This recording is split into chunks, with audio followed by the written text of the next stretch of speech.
So just as Chicago has always been at the forefront of progress, for almost 120 years, the City Club has stood strong, providing a nonpartisan forum that attracts civic-minded individuals like all of you in the public, private, and nonprofit sectors. And if you don't mind, just take a moment. I know this is great conversation, but I just have a couple of people I want to recognize. And so I just ask if you take a moment to listen in. Our chairman of the City Club, Dr. Ed Mazer, has helped facilitate these discussions and lead the City Club as a member of the Board of Governors for 25 years, shepherding the club into the new millennium, and as chairman, acting as a steady hand and a thoughtful leader, even through some rocky times in the last few years. Dr. Mazer recently decided that the time had come to pass the torch. While the board reluctantly agreed, we did so under one condition, that Ed remain on as chairman emeritus. He's agreed to do that.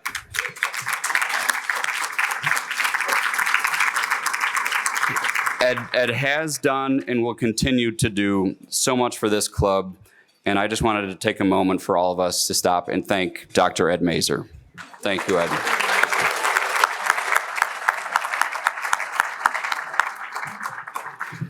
Now, I'm also excited to share with all of you that the Board of Governors has elected a new chair. And for the first time in the club's history, it's a chairwoman.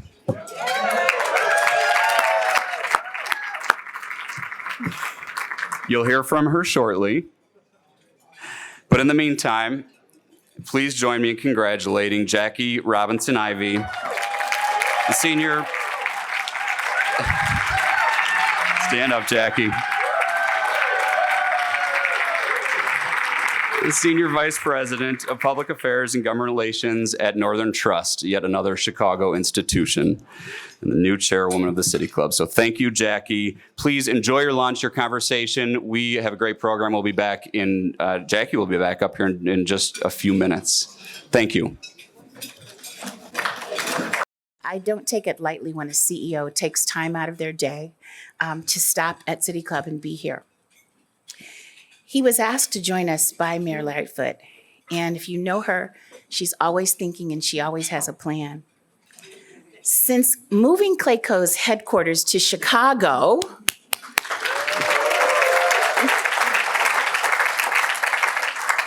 Bob has become an invaluable resource, both civic and philanthropically.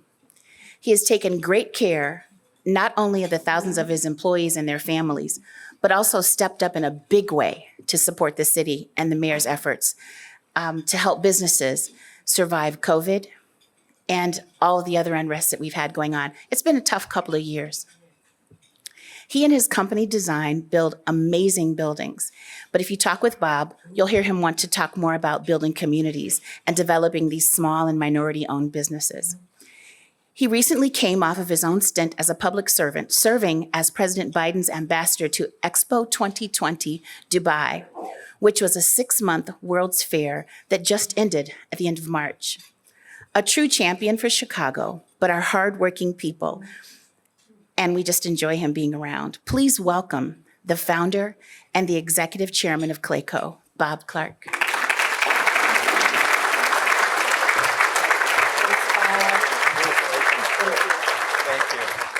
Congratulations, Jackie. It's a big honor for you to be here, and I think you're up to the challenge, and you're going to do a great job, and I'll be rooting for you all the way. Dan, congratulations to you too for your honor to be the vice chair. I think the City Club's done a really important service for the city, bringing everybody together, and it's great to see so many people kind of post-pandemic getting together, kind of rallying around the city of Chicago, which is a really in a critical crossroads right now, like every city in the world, really. My experience over at the Expo was really, I think, life-changing, being able to be in a place in the Middle East where they were hosting the world's largest event. Over 24 million people visited in 6 months, 192 countries represented. We hosted about 2,000 meetings. in the 7 months that we were there. So it was a very, very busy period of time where I would say the year I learned the most in my whole life, which is saying a lot about the world's challenges, a lot about climate, food insecurity, diversity and inclusion around the world. Just really critical issues that are facing the world, where business people came together, political leaders came together to talk about the challenges that they have in their country. And I think one of the things that was my takeaway, and I want to be brief today, maybe we'll get a chance to talk in more depth about some of the issues. You know, there are huge issues happening around the world. I mean, obviously the war in Ukraine, but there's also other critical issues, and almost every continent is facing all the time. And I think sometimes in America, we get down on ourselves, and our politics are polarized right now. And we do have lots of challenges in the country, and we have challenges in the city of Chicago for sure. But the one thing I left, the biggest impression on me, having 1,200,000 people just come through the USA Pavilion, people from all over the world. And I went out on the floor almost every single day and talked to people. And the overwhelming response that I got from people from, hundreds of countries was that America is still a beacon of hope. I left the expo with more pride in America and more gratefulness for being an American than I've ever felt in my life. And I think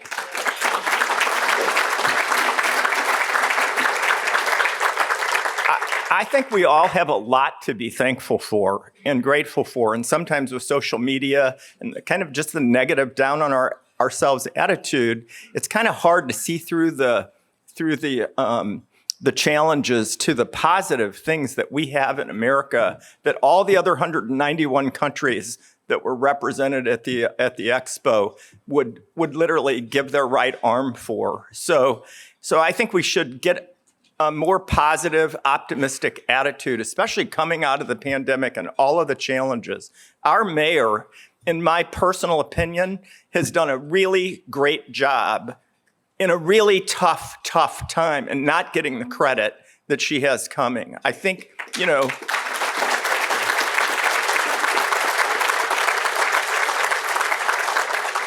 and I think we're about to burst out. I think you'll hear from the mayor all the good things that have happened, and she's right to point that stuff out. But I think we're really in a moment in time right now, coming out of the pandemic. It really is spring in Chicago, and I think it's time for everybody to get back to work, get back in the offices. Your people aren't. Your people that are working from home are not working. Guess what? They're at the grocery store. So get them back downtown, get them in the offices, and everybody else is back to work. So it's time to get back to work, but it's also time to get rallying around this mayor and around the good work that all the people in the civic community are doing to make your lives better every single day. And let's not get down, let's get up.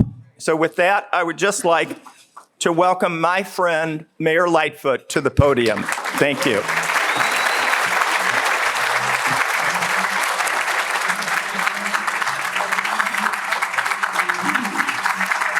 Bob, they took your advice, they're revved up, and they gave you a standing O to boot. Bob, as you heard, is freshly back in Chicago after representing the U.S. in Dubai for President Biden at World Expo, which of course is a tremendous honor. In addition to being a great partner to the federal government, Bob is a great partner to the city of Chicago. He's a dedicated civic and business leader who has committed his life's work to strengthen communities here in Chicago, St. Louis, and elsewhere, having long been an advocate for diversity throughout companies' workforces, boardrooms, and in creating more opportunities for women and minority-owned businesses. And the thing I like most and admire about Bob is he's a big thinker, but also a big doer. So thank you so much, Bob, for being here and being a part of our Chicago landscape. Let's give him a round of applause.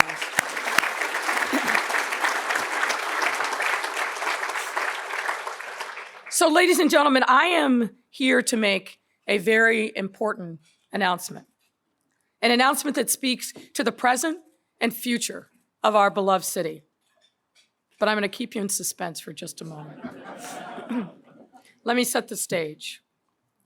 Back in April 2020, I began to worry about how our city would recover from the greatest public health challenge of our lifetime. Not just the pandemic, but the related economic recession that was just coming into view as a result of the compelled shutdown of sectors of our economy in order to save lives. So in April 2020, I brought our team together and began to sketch out what an equitable and inclusive recovery would look like. In order to develop a comprehensive plan, we brought together business, labor, and civic leaders in a recovery task force led by Sam Skinner, who you all know, an accomplished lawyer, former White House Chief of Staff, and Transportation Secretary. The result was the first of its kind comprehensive COVID-19 recovery plan in the nation and became a model for other cities across the country to follow. And we've been executing that plan with fidelity. Fundamentally, we knew that given Chicago has the most diverse economy in the nation, we needed to lean into our core strengths, notably manufacturing, transportation, distribution and logistics, life sciences, food and ag, and technology. We also understood that in a time of economic difficulty, government should act as a stimulus, and that we have. And another important tenet of our economic recovery has been that good social policy is good economic policy, meaning that we had to be intentional about creating economic opportunity for those who not only had been relegated to the margins of our economy, but also our civic life. And as a result of our intensive focus and businesses having great confidence in Chicago, we are poised to have the best economic recovery of any big city in the country, bar none. And let me share with you why I know this to be true, and let's look at some data from 2021. When compared to New York City, Los Angeles, and Houston, throughout the pandemic, Chicago maintained the lowest unemployment rate of any major city in the country, ending last year with 4.3%, which is lower than other cities. We had 9.7 billion in growth capital invested in our city last year, including nearly $7 billion in venture capital, which is double that of 2020. What this clearly shows is investors have confidence in our businesses and our economy. And by the way, the venture capital number was bigger than Seattle and moved Chicago into number 4 in the nation. In 2020 alone, 173 companies made what we call pro-Chicago decisions. That means companies relocated to Chicago from other places in the country or substantially expanded their existing footprint in our city. And let me break those numbers down a little bit. 73 were either completely new to the market or had chosen to move here from elsewhere. That's companies like Kimberly-Clark, that creates every conceivable kind of paper product, from toilet paper, disposable diapers, tissues, feminine hygiene products, just to name a few. Or internet sensations like Cameo, the celebrity video messaging platform, and I know some of you got those messages from Rod Gaboyevich. Be honest. And Talis Biomedical, which is delivering diagnostic testing and innovation to combat the spread of infectious disease, announced nearly a 30,000 square foot space at Fulton Labs in the Fulton Market District that will be used as an advanced lab for Talis to continue to innovate.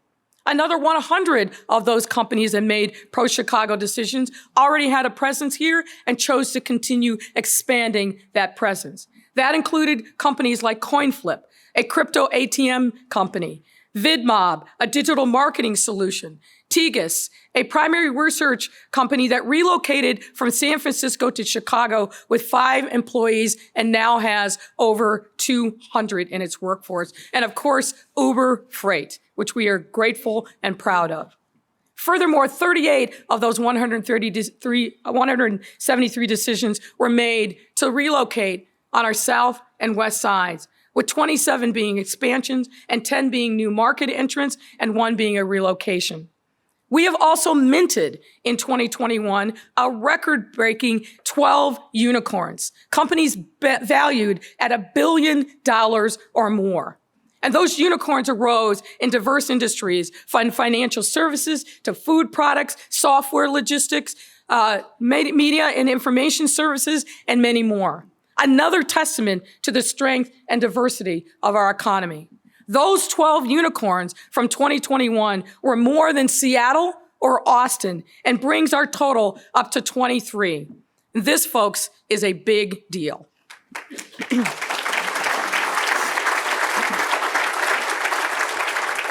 And let me brag for a moment about our food and ag businesses. 5 years ago or so, we had about 80 food and ag businesses in Chicago. We now have over 400 of these businesses, making Chicago the food and ag capital of the United States for innovation, manufacturing, agribusiness, and ag tech. And next month, through World Business Chicago, led by Michael Fastnacht, we will be holding the city's first ever food innovation conference called the Chicago Venture Summit Future of Food 2022, helping to further solidify our reputation as ground zero for food and ag businesses in the United States. Additionally, one of the 12 unicorns we minted last year was Nature's Find, which is a revolutionary company in food and agriculture that's growing its own unique meat alternative right here in Chicago in the historic stockyards on the southwest side, which was once, as you know, the epicenter for the 20th century meat packing industry. I have to give it to their CEO, Thomas Jonas, and his team of biochemists, engineers, and other team members who believe amazing foods can both nourish people and nurture the planet. And have proven that if you don't have to move outside of Chicago to land a lucrative career in the expanding STEM industry. We are excited to see how Nature's Find and other companies create incredibly innovative careers right here in Chicago for our graduates, so they don't have to go to the coast to be able to find a good paying tech job. It's happening right here, right now in Chicago.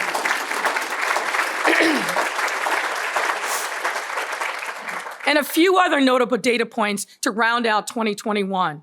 Chicago O'Hare Airport became the nation's #1 port by trade value in the fourth quarter of 2021. More businesses renewed their licenses in 2021 than pre-pandemic, 81% versus 76% in 2019. Retail traffic is up in Chicago, and retail rents went up in 2021, whereas in LA and New York, they saw decreases in both categories.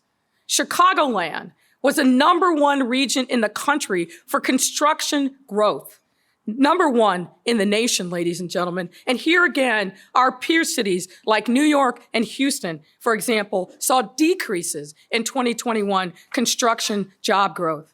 And there was a $2.7 billion in downtown construction project permitted in 2021. Yes, again, that's billion with a B. And ladies and gentlemen, when you see those high rises going up and those cranes in the sky, those are good paying union jobs. So you need to thank organized labor for what they have done to build our city.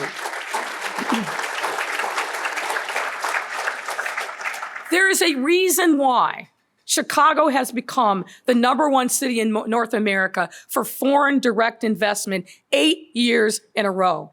And the same reason that Condé Nast named Chicago the best big city in the country for an unprecedented 5 years in a row.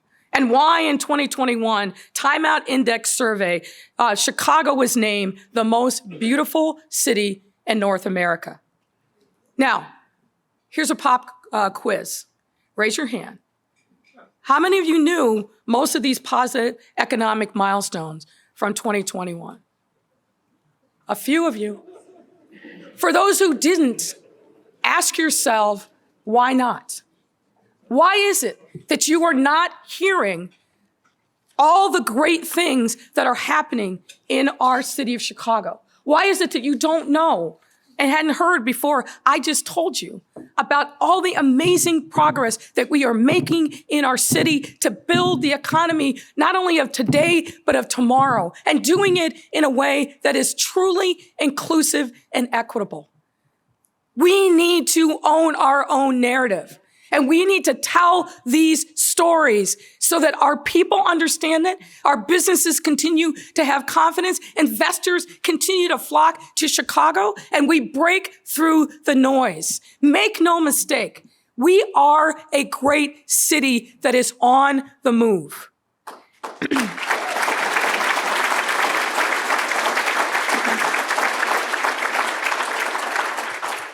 And let's look at some facts from 2022 that also prove that we are headed in the right direction.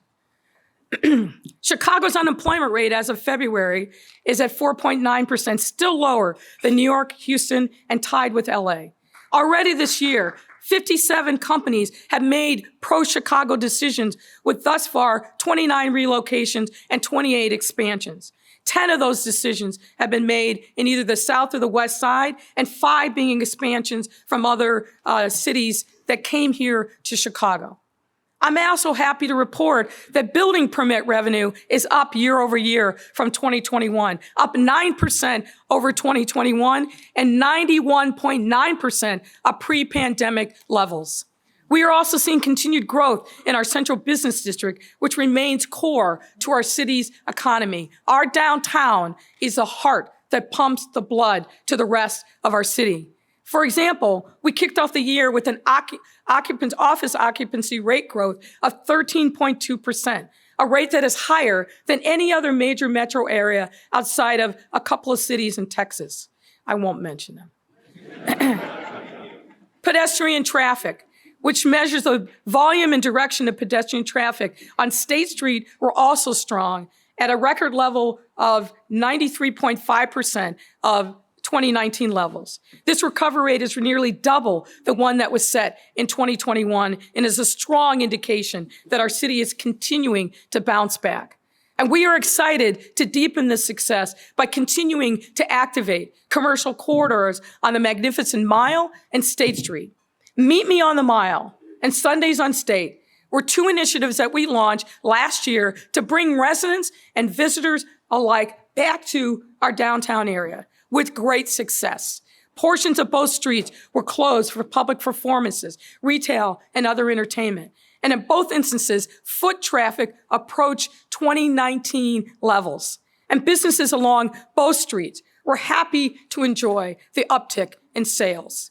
We're excited to bring these events back this summer, as well as welcome new businesses into our office spaces in the Loop.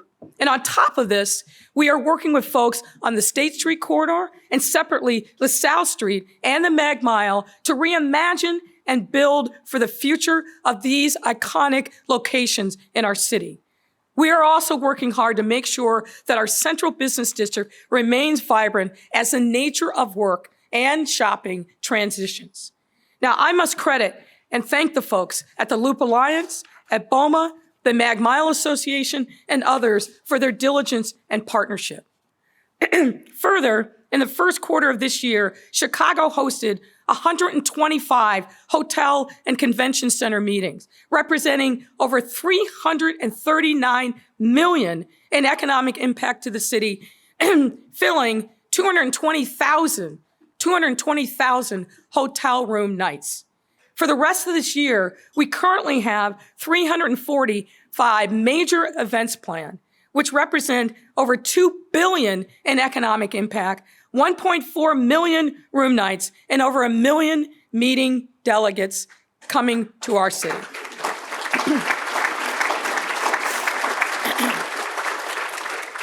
And some of you know I came to Chicago for the first time years and years ago on St. Patrick's Day. So that holiday has special meaning to me. And if you came downtown for the St. Patrick's Day festivities, you know that our residents are ready to come back together and have some fun.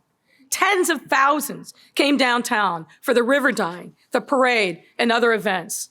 And some downtown business owners that I spoke to told me that that weekend alone, they did better than they did pre-pandemic because of the number of people who came and patronized and left a little money in downtown Chicago. And folks, just wait till Memorial Day and our summer. It will be the summer of joy in Chicago.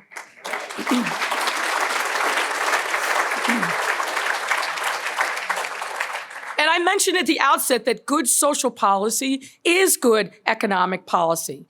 As a city government, we have been doing everything possible to strengthen our economic base, get people back to work, and expand the population in our city, and do it with a continued focus on equity and inclusion. And here's some examples of what I mean. I have, of course, to start with Invest Southwest, my administration's signature economic development initiative.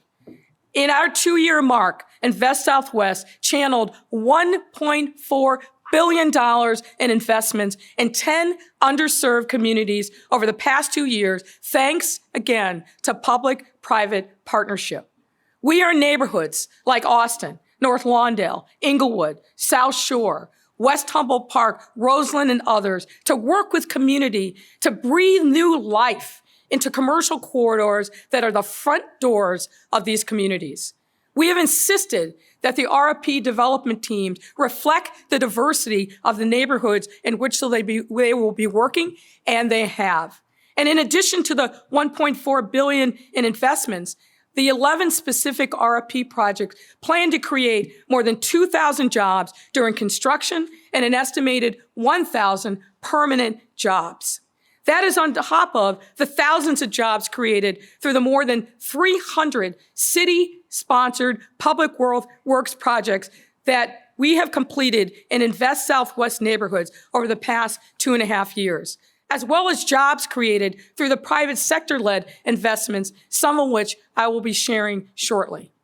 We would be thrilled to those of you in the business community to join us in revitalizing this neighborhood. We don't want your charity. We want your investment.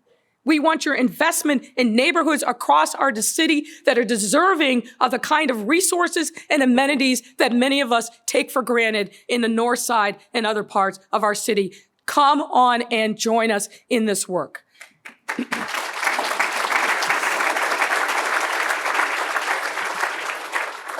We have also worked very hard over these last 3 years to help working class individuals and families, which free them up to be productive members of the economy. Working with our friends in organized labor, and I've got to cite Bob Ryder, the president of the CFL, who is here with us today.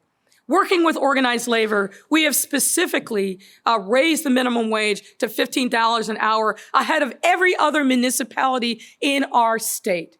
We secured fair scheduling for our workers, many of whom were women of color, so that they would know with predictability when they were going to work, and then they could take care of and organize their life. A significant step forward. And we've strengthened worker protections during the pandemic to make sure that they could be taken care of, not retaliated against, and make sure that their jobs were secure for them. We have also made the city government less burdensome for working Chicagoans. And ladies and gentlemen, when I came into office, Chicago had an infamous distinction for being a leader and forcing people to file for bankruptcy protection because of debt owed to the city. City government was literally crushing people with fines and fees that forced them into bankruptcy, took their cars, driving privileges, shut off their water, all of which, in many instances, force these people out of the job market. And when I say these people, you know exactly who I'm talking about. Low income, Black and brown folks that were struggling already. We put our foot on their neck and made their lives that much harder. We needed to end these regressive practices, and ladies and gentlemen, we have. Through our fines,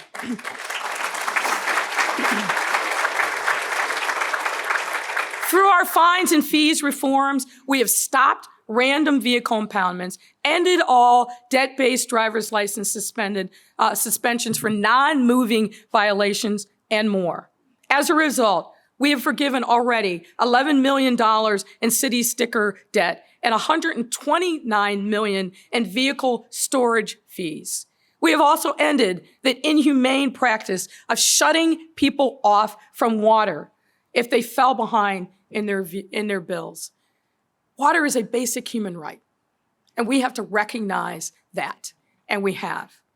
So in 2021, we started the Utility Billing Relief Program administered through our partner CETA, which allows residents with water debt to enter into a custom repayment plan that fits their budgets. And if they consistently pay for 1 year, all that debt is wiped away. To date, 18,000 residents have been served. $9 million in debt has been forgiven. That's an average of $1,000 per household, and 93% of those on a payment plan have done so successfully.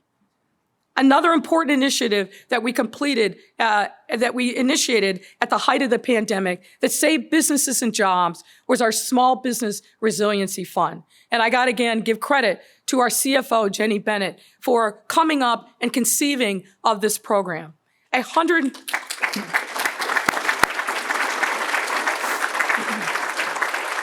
This is a $100 million loan program that we began in 2020 at the height of the pandemic. We knew we had to reach those small businesses that would not qualify for federal PPP program, which in Chicago were a lot of small businesses that were unbanked or run by undocumented residents.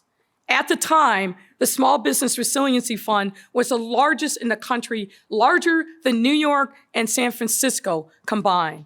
It tripled the amount of small business lending in Chicago from pre-COVID levels and was structured in a way to recycle that increased lending in perpetuity. Let me tell you some facts about the people that we reached. 59% were first-time borrowers. 66% could not have found an alternative to the fund.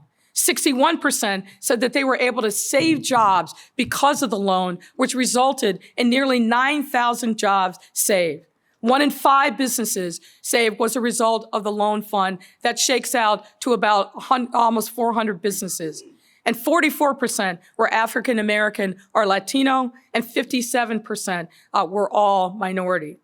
And to underscore the impact of this fund, let me remind you that approximately 50% of the employment in Chicago comes from small businesses. So this fund was a lifeline to our core part of our economy.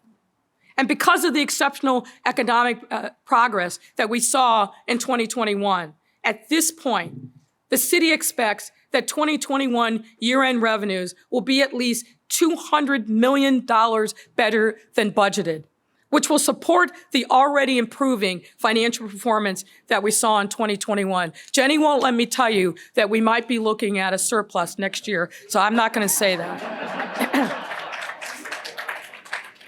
You might recall that we faced the largest pandemic-induced budget gap in the city's history in 2020. Despite these challenges, the city has cleared away a number of financial ticking time bombs that were kicked down the road, such as climbing the $1 billion pension ramp, climbing the mountain of debt created by the end of Scoop and Toss, and paying the largest police retro payments in the city's history. All of this happened in the midst of a pandemic. And a result of the hard work of Jenny and Susie and Rush Masoni, our incredible financial team and their workers, we saw a significantly reduced budget gap in 2022 and expect that continue into 2023, our target for achieving structural balance. This is phenomenal progress, ladies and gentlemen, from where our city was just a few years ago.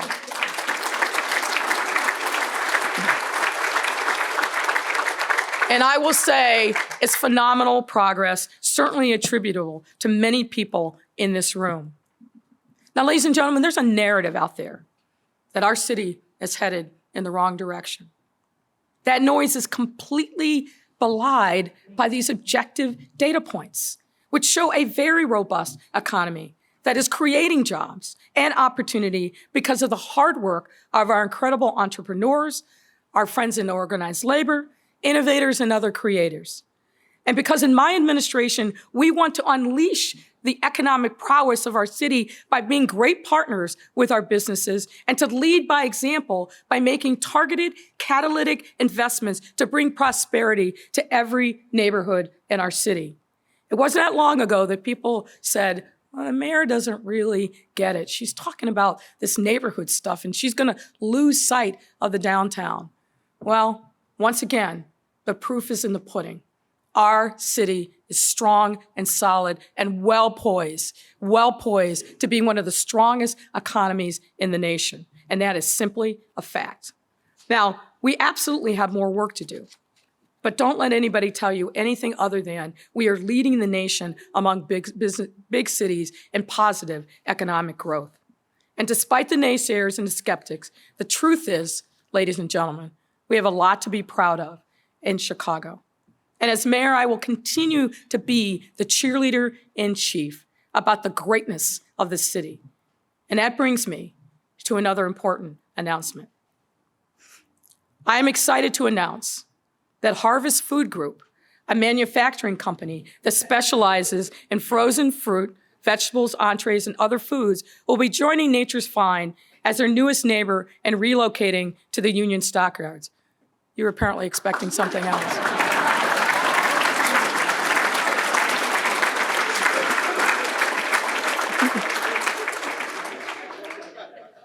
Harvest Food Group is making a $60 million development that will transform an 8-acre abandoned industrial site into a modern manufacturing facility that will serve as the group's new home, as well as result in the retention of 200 jobs and the creation of another 50.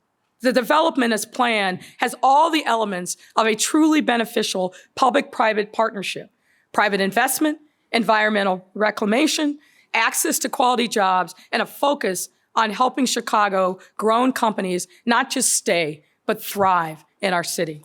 It will also be built with the surrounding community in mind as the developers made facade design choices that aligns with what the neighbors wanted.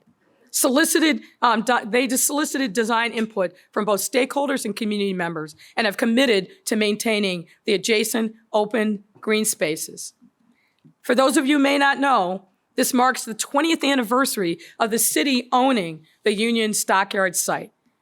Now, before my administration, the site remained dormant, an empty space within a vibrant community. And now, thanks to the investments of Nature's Fine and Harvest Food Group, we are breathing new life back into those communities. Get the theme? We work together in concert with the community and the business to revitalize areas of our city that have lain barren for far too long. I want to give a special thanks to Harvest Food Group, and in particular its CEO, Jason Eckert, for choosing to stay not only in Chicago, but on the South Side. Their team, truth be told, had a lot of offers from outer state contenders. But at the end of the day, they chose to stay in our city because they wanted to retain their workers and continue contributing to the surrounding community. I also want to thank and highlight Alderman George Cardenas, who's with us here today, who has been a deep and huge advocate for this project and influential in making it a reality. Thank you, George.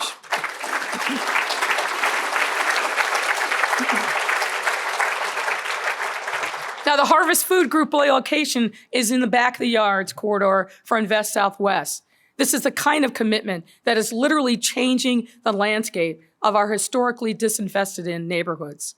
Now, whether Joe Mansueto, CEO of Mansueto Office, who heeded my call for investments on the south and west sides and made a transformative investment in the terminal in West Humboldt Park, which we broke ground on in November 2020. The terminal will redevelop industrial warehouse space into 240,000 square foot creative office campus with incubator spaces carved out for businesses.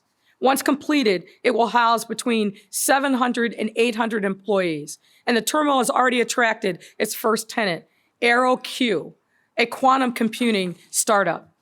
I also want to point out Maurice Smith, CEO of the Healthcare Service Corporation, who made a pro-Chicago decision back in August of 2020. At the time, I joined him and his team to cut the ribbon on Blue Cross Blue Shield's new Blue Door Neighborhood Center in Morgan Park. They transformed, I'll say it, the abandoned Target store into something that is an employee workspace, created 550 job opportunities, and almost 70% of which hired from the local area, and helped address a chronic lack of high-quality healthcare and wellness resources on the far south side. I also have to highlight the investment decision by Discover Financial, which also took advantage of a different Target store abandoned in Chatham. Discover CEOs Roger Hochschild decided to relocate a $30 million call center in Chicago instead of elsewhere and help support that underinvested in neighborhood that needed a lift.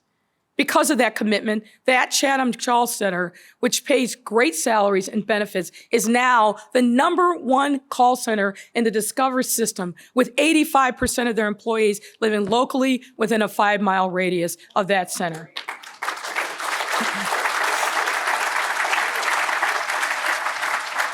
And just to highlight what a difference that made, they received 12,000 applications for their first 250 hires and plan to have 500 employees on site by the end of this year and 1,000 by the end of 2024.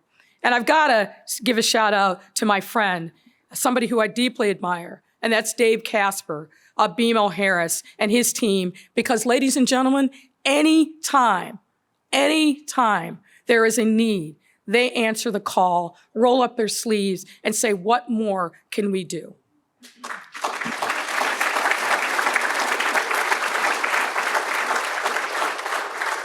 These are just a few examples of the incredible civic leaders that we have in Chicago. People who are unapologetic champions of our city and are continually showing their commitment to Chicago through their business and philanthropic acts. To be sure, we have more work to do. No one, least of all me, is doing a victory lap.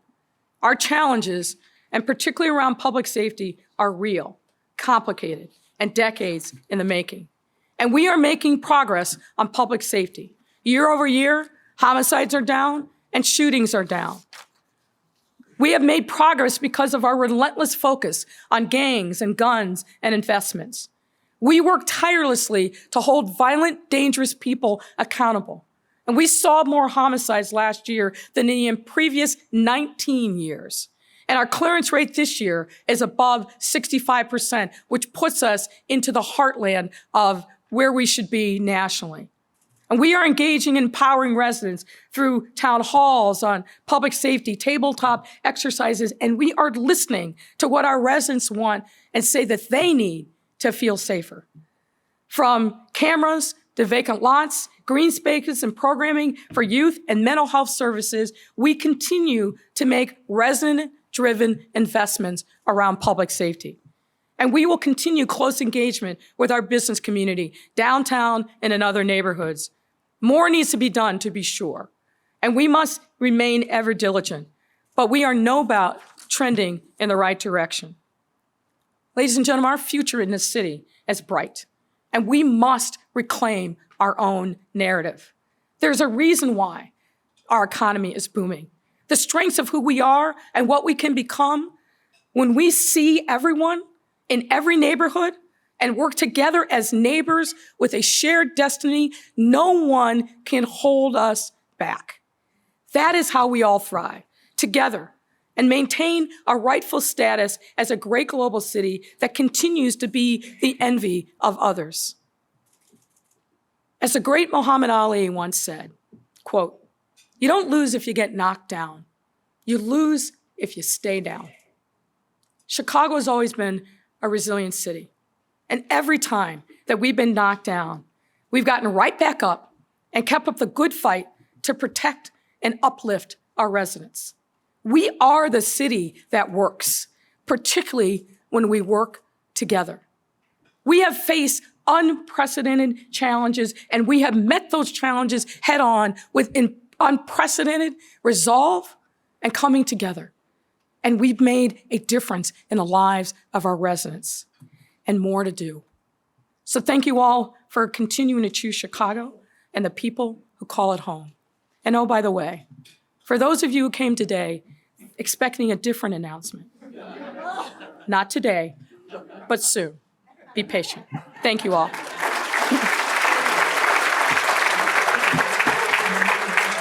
Okay, so we're going to get started with questions. If you haven't gotten them up, please, I don't know how you're going to get them up in this room, but we'll figure that out. Shara's coming. Are you coming with a question? Oh, okay.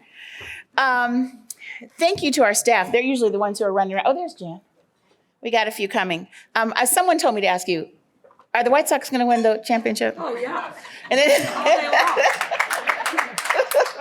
Now, they got to get a little better starting pitching, but I think we'll be all right.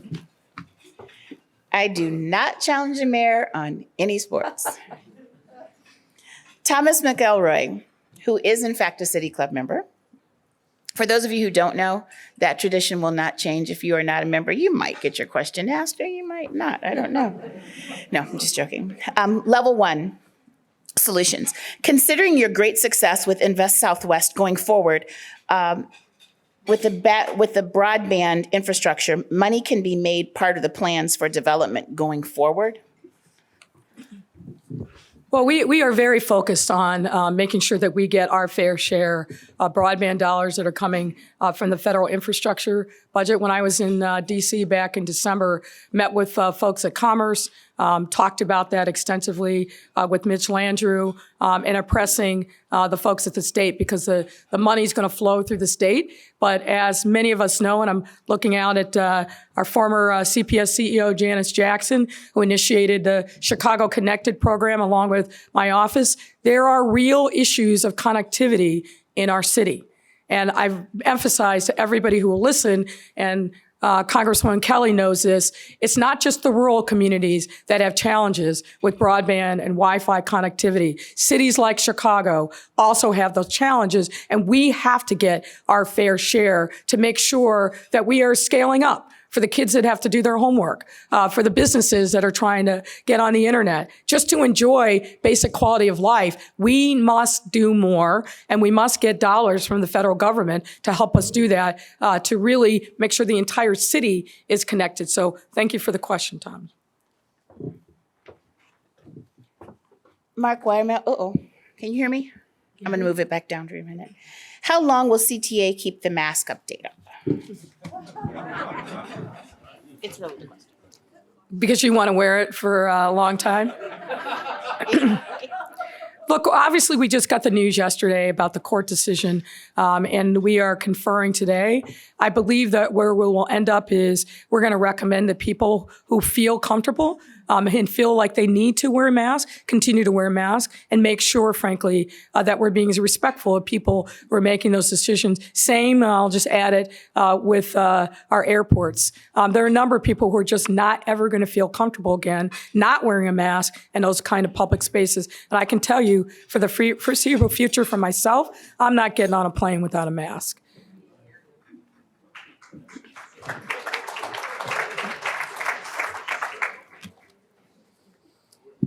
Some things are just serendipitous. I did not know that this was Shar's question, but we were talking earlier about domestic violence. So there's a little place over in the medical district that we're kind of fond of. There's quite a few people in this room who are part of the Chicago Children's Advocacy Center. We often say that it is the one role we wish we did not have to have, but we have to have it. She says, thank you for your support of the gender-based violence service investment. Would you support the creation of a CPD special investigation unit for domestic violence and sexual assault similar to the unit housed at Chicago CAC? Well, thank you for the question. We have seen in the last 2 years an unprecedented spike in domestic violence and other gender-based violence. So we have to focus more. That's why we've launched a strategic plan on gender-based violence and have staff in the mayor's office that are focused solely on that question. We've been working with CPD to make sure that their resources are aligned with our vision and intend to make other investments. But I will tell you, every single day, I get an alert, and in some instances, multiple times a day, that there is another domestic violence incident that SWAT is responding to. This is a crisis, ladies and gentlemen. Don't make no mistake about it. And we've got to do more as a city, public, private, not-for-profit to address this issue, because we all know what the saying tells us. Hurt people hurt people. There are too many of our kids that are growing up in homes where they are experiencing and witnessing violence every single day. And they're carrying that with them into the classrooms and out on the streets. So we must do more as a city to step up on this really significant public health issue.